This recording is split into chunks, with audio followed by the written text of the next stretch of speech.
Bonjour à toutes. Aujourd'hui, je vais parler des hommes indisponibles et pourquoi on peut avoir des fois cette sensation d'attirer des hommes indisponibles alors que tu as très certainement envie d'une relation sérieuse et de longue durée.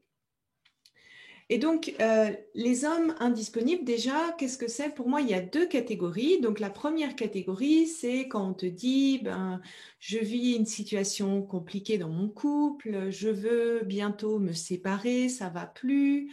Ou bien ils te disent pas qu'ils sont en couple et puis tu découvres un petit peu la situation quelques mois après t'être attaché. Donc ça, c'est la première catégorie. Et la deuxième catégorie, les personnes, ben, elles ne sont pas en couple, elles sont avec personne, mais elles sont émotionnellement indisponibles, soit parce qu'elles n'ont pas fini de faire leur deuil de leur relation précédente et qu'elles pensent toujours à leur ex. Et donc, dans ce cas de figure, en fait, c'est vraiment difficile parce qu'on a l'impression que dès le départ, on attire une personne qui ne peut pas nous aider à réaliser notre rêve. Et là, c'est important de comprendre qu'il y a une différence entre ce que tu veux et ce que ton inconscient pense. Et en fait, la première contradiction, elle n'est pas dans les personnes que tu rencontres, elle est en toi. C'est-à-dire que tu peux vraiment avoir envie d'être en couple, de te marier, de chercher une relation sérieuse, de vouloir t'engager et en même temps inconsciemment d'avoir peur de cet engagement. Et cette contradiction, elle peut paraître hallucinante, mais il faut savoir que c'est un petit peu un combat entre d'un côté ce que tu souhaites, tes désirs, ta projection dans le futur, qui sont là sauvegardés au niveau de ton cerveau rationnel, et l'autre, eh ben, il est basé sur tes expériences passées, sur ce que tu as vu et ce que tu as aussi enregistré en amour. Et ça, c'est ce qu'on appelle un schéma amoureux. Et pour savoir en fait ce que tu as enregistré dans ton cerveau reptilien, ton cerveau qui aussi fait que tu es attiré par une personne ou par une autre, eh bien, le moyen le plus simple, c'est de regarder tes résultats en amour. Donc, si je reprends le cas des hommes indisponibles physiquement ou émotionnellement, si tu attires ce genre de personnes, cela veut automatiquement dire que tu as cette peur de l'engagement. Parce que choisir de fréquenter quelqu'un qui est en couple ou marié, eh bien, c'est quelque part une assurance à 100% qu'il ne sera pas disponible pour toi. Et ton cerveau reptilien, c'est lui qui va déterminer par qui tu es attiré en amour. Et il est également parallèlement influencé par tes expériences passées. Et cette peur de l'engagement, c'est souvent un thème qu'on me dit souvent en me disant, ben voilà, je me rends compte que des fois j'ai peur de l'engagement ou je me rends compte que j'attire des personnes qui ont peur de s'engager.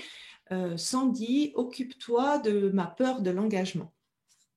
Et la peur de l'engagement, en fait, c'est une conséquence pour moi et pas seulement une cause. C'est-à-dire qu'il faut comprendre un petit peu plus profondément pourquoi tu as cette peur de l'engagement. Est-ce que pour toi, l'engagement, ça signifie de devoir t'oublier, de devoir rejeter ton identité?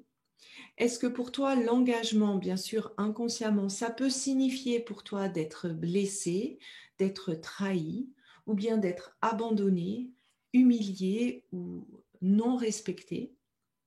Est-ce que l'engagement pour toi signifie une perte de liberté? Ou alors, tout simplement, l'engagement signifie pour toi l'ennui, ou bien les conflits, ou bien des situations un petit peu injustes? Et tu vois que là, ça vaut la peine de creuser un petit peu plus en profondeur, en fait, qu'est-ce qui crée cette peur de l'engagement? Parce que selon si tu as peur de t'oublier ou peur d'être blessé, tu vas avoir un comportement en amour totalement différent. Et donc, l'idée, c'est de trouver pour toi quel est le prix inconscient de cet engagement. Et la première étape, c'est toujours la même, que ce soit en coaching individuel ou pas, c'est de faire un bilan en profondeur de ton passé en regardant toutes les relations amoureuses que tu as pu avoir pour voir tes comportements amoureux, mais également ton passé et tes interactions avec les autres. Et en faisant ça, tu arriveras à plus facilement identifier, mais elle vient d'où cette peur de l'engagement? Pourquoi j'ai ce prix qui est pour moi d'être avec les autres qui est le plus élevé? Et ça, c'est ce que je propose en fait dans mon programme de 5 semaines qui s'appelle S'ouvrir à l'amour, où on va reprendre tes amours, ton enfance, la relation que tu as eue avec tes parents, également ta naissance. On va aller après dans tous tes comportements, qu'ils soient émotionnels, qu'ils soient dans la communication. Et le dernier bloc, ça va être aussi de voir qu'est-ce que toi, tu recherches dans une relation. Et ça, bien sûr, c'est une bonne première étape. La deuxième étape, bien sûr, qui est le plus important, c'est de les déprogrammer ces schémas amoureux. Et pour moi, déprogrammer ces schémas amoureux, ça passe par déprogrammer les schémas au niveau du cerveau reptilien qui, lui, délègue une partie de sa programmation au niveau des organes.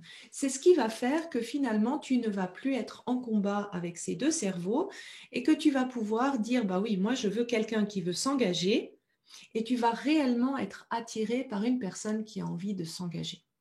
Et ça, cette étape de déprogrammer au niveau physique tous tes schémas amoureux, c'est partie intégrante en fait de mon programme plus long qui s'appelle Être heureuse en couple. Alors j'espère que cette vidéo t'a donné une image un petit peu plus claire de pourquoi tu attires des hommes qui sont indisponibles et je me réjouis d'échanger avec toi à ce sujet. Belle journée!